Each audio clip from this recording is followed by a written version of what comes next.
Before borders, before armies, before money. Human beings built something far more powerful: culture. What we eat, what we wear, how we play, how we celebrate. It all began thousands of years ago.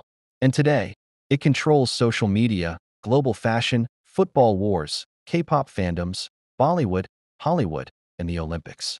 If you've ever wondered why sushi is in Lagos, why K-pop dominates America, why the Olympics feel like war without guns, or why streetwear from New York ends up in Seoul, then you're about to see the truth. Culture is the most powerful force humanity ever created. To understand culture, we must go back to a time before cities, before writing, before the idea of countries even existed. Picture a world 50,000 years ago. Small tribes wandering through Africa, Asia, Europe. No governments and no religions. No flags, just survival. But something began to change. Humans were not the strongest animals. We were not the fastest. We did not have claws, venom, or fur to survive the cold. So we invented something that no other species possessed: shared meaning. Around a fire, our ancestors began telling stories. Not stories of fantasy, but stories of how to live. Stories about which plants heal, which rivers to avoid, which ancestors protected the tribe, which spirits lived in the sky, how to bury the dead, how to raise a child. From these rituals and stories, culture was born. Culture became humanity's operating system. It told you what to eat, how to dress, how to speak, who to love, who to fear, what to believe. But here's the powerful part. Culture made cooperation possible on a massive scale. While apes can cooperate with groups of 50, humans can cooperate with millions. Why? Because we share imaginary beliefs that feel real. Take money, take religion, take countries, take fashion. These are not natural objects. They are cultural creations, but they shape reality. The first major explosion of culture came with language.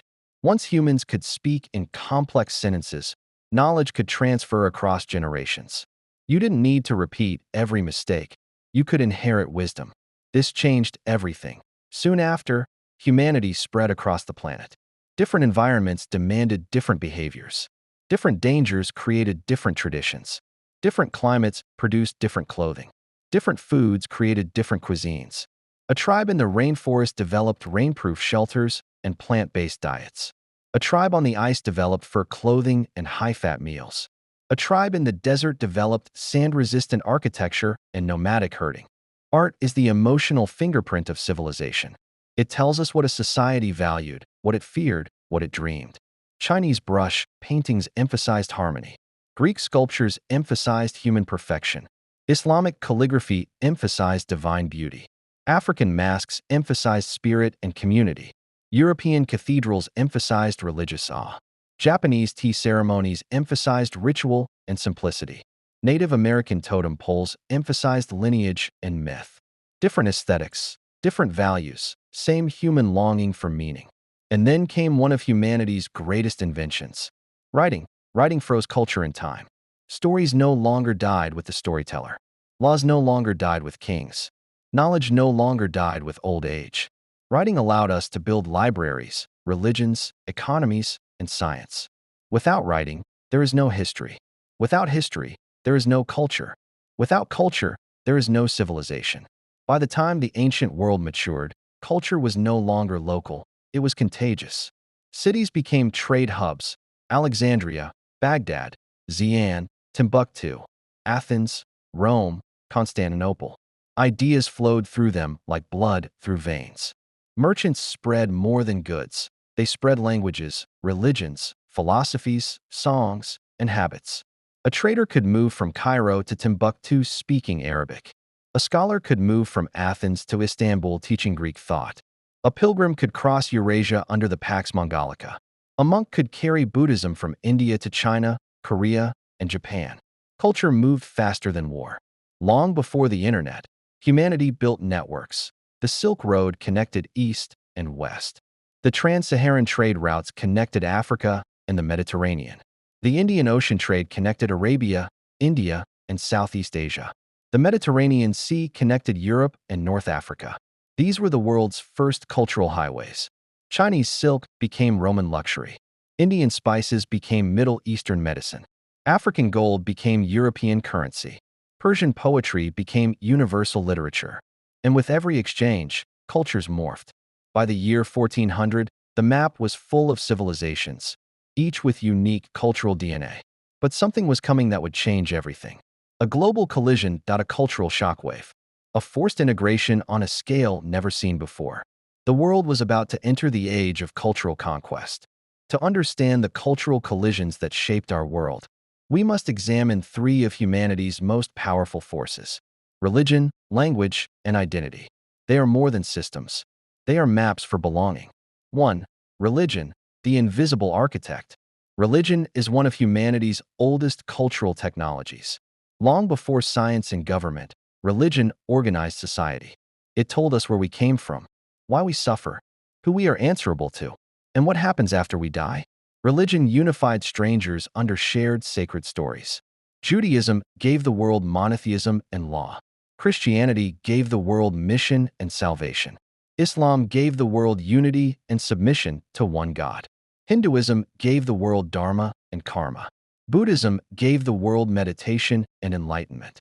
African traditional religions gave the world ancestral reverence and spiritual cosmology. Indigenous religions across the Americas and Pacific gave the world ecological spirituality. Different stories, different paths. Same human search for meaning. Religion is culture with cosmic authority. But religion did more than shape belief. It shaped architecture, cuisine, music, family systems, moral codes, and political legitimacy. Take a walk through any ancient city: Jerusalem, Mecca, Rome, Varanasi, Kyoto, Ife, and you will see religion carved in stone. Kings built temples not just for worship, but for power. Empires justified conquest through divine mandate. Crusades, jihads, pilgrimages, monastic orders. These were not just spiritual journeys, but cultural transmissions. Through religion, cultures traveled farther than armies ever could. 2. Language, the DNA of culture. If religion carries meaning, language carries memory. Language is the software of culture. It carries jokes, metaphors, idioms, taboos, poetry, rhythm, and worldview. There are languages that value hierarchy, where every sentence encodes respect. There are languages that value community, where the word I rarely stands alone. There are languages that have no future tense, where time itself feels different. When cultures collide, languages fight for dominance. Some survive through prestige. Others survive through resilience. Arabic became the language of faith and science. Chinese became the language of bureaucracy and philosophy. Latin became the language of religion and law. Sanskrit became the language of ritual and metaphysics. Greek became the language of reason and discourse. Swahili became the language of trade and diplomacy. English became the language of technology and globalization. Show me a language, and I'll show you a worldview. But language is also fragile. When empires rose, languages spread. When empires fell, languages died. Over 12,000 languages once existed on Earth. Today, fewer than 7,000 remain. And every 2 weeks, one disappears. When a language dies, a way of seeing the world dies with it. Identity is where religion and language collide. To create belonging, identity tells you, who are my people? What do we value? What do we fear? What do we celebrate? Historically, identity came from 3 sources: blood, land, and story. Blood, family, lineage, ancestry. Land, territory, homeland, environment. Story, myths, history, religion, culture. Identity is powerful because it is emotional. It can inspire cooperation or unleash conflict. It can build nations or ignite wars. It can unite strangers or divide neighbors. When Europeans sailed to Africa, Asia, and the Americas, they didn't just bring guns and flags. They brought new religions, new languages, and new identities.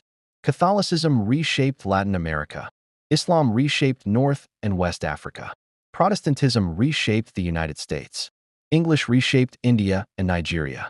French reshaped North Africa and Haiti. Spanish reshaped South America. Portuguese reshaped Brazil and Angola. Old identities broke, new identities formed. The modern world is built on layered identities. A single person today can be ethnically Yoruba, religiously Christian, Linguistically English-speaking, culturally global, digitally connected, identity is no longer fixed. It is negotiated. But even in a globalized world, religion and language still decide cultural borders. Arabic unites 22 nations through language. Latin Christianity unites Europe through heritage. Islam unites West Africa through belief. English unites former colonies through education. Mandarin unites 1.4 billion people through state and history. Religious holidays still pause economies. Languages still define educational opportunity. Identity still dictates national politics. Culture evolves, but its foundations remain ancient. By the late 1800s, the world had been carved by religion, language, and identity. But something new was coming. Something faster than empires, louder than religions, and more viral than language. Mass culture, the printing press, newspapers, radio, cinema, television. Culture was about to leave the temple and the palace and enter the living room. And once that happened, no king, priest, or emperor could control it again.